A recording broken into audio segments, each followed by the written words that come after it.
In December 2008, two of my friends and I went to Nepal. It was an experience that had a huge impact on me, and one that I will treasure. Nepal is a country situated between India and China, containing close to 30 million people, despite almost being half the size of New Zealand. Its capital, Kathmandu, sits around 1,300 meters above sea level and has a population of over 1 million.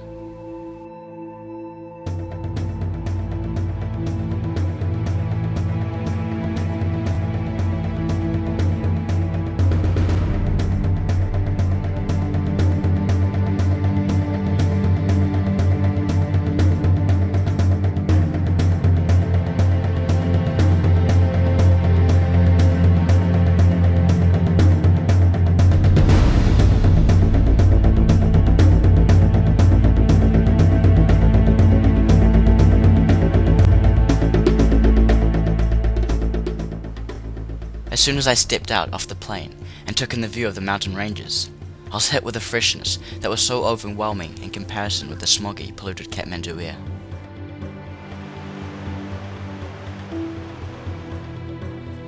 We then made our way up through the mountain passes. We've just reached the top of Gokuri, and behind us you can see Mt Everest just along here. If I zoom in for you, Mt Everest is just along here, this high mountain. Yeah.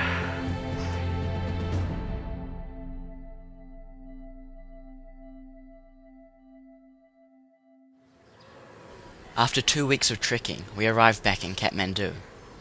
It was a harsh contrast from the beauty and tranquility of the mountains. Whilst on the streets of Kathmandu, I came across a young boy who would have been around my brother's age, possibly even younger. Just imagining my brother in this situation and living on the streets and begging for money made the circumstances seem so much more real.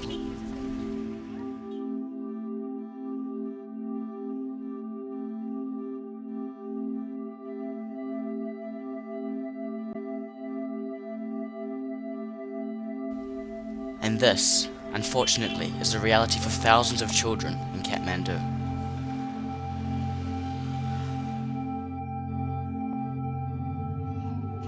During our stay in Kathmandu, we visited an orphanage called Happy Homes, which gave us hope, as we saw there were people out there trying to make a difference in what ways they can.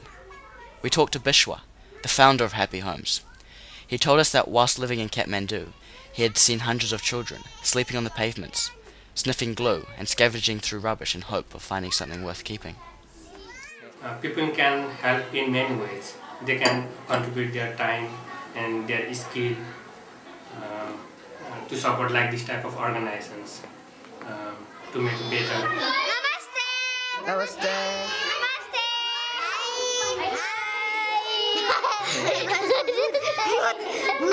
Bishwa has found children from all around Kathmandu who have been abandoned, abused, and forced to work as child labourers. Bishwa's plan to help these children and to give them hope for the future has paid off. The children are well fed, educated, and looked after. However, Bishwa has used his parents and his own finances to make this possible. He is struggling to continue and is persevering to find future sponsors.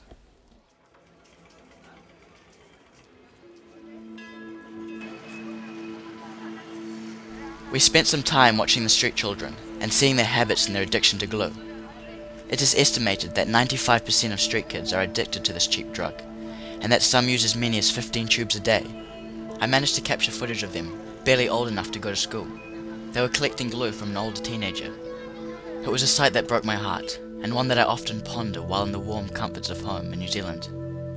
Having seen the realities of poverty in Nepal has reaffirmed to me how we can make a huge difference to someone's life with the smallest of contributions.